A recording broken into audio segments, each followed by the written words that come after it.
صحة شربتكم. اول مره افطار تونسي بباريس. اجباري تبلش بسوب شوربه الحوت يعني السمك. والتاتش التونسيه الحاره دايما موجوده.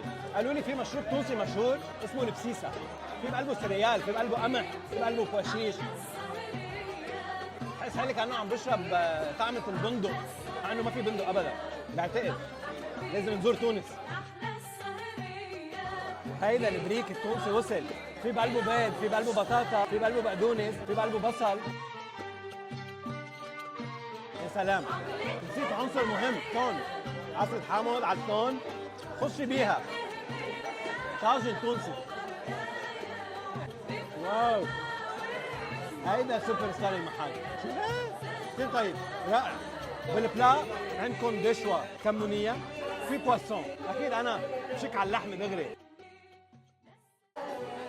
زي الليلة عصيدة زبوبي، ما بعرف شو يعني، ما بعرف شو في بقلبه، ما بعرف شيء.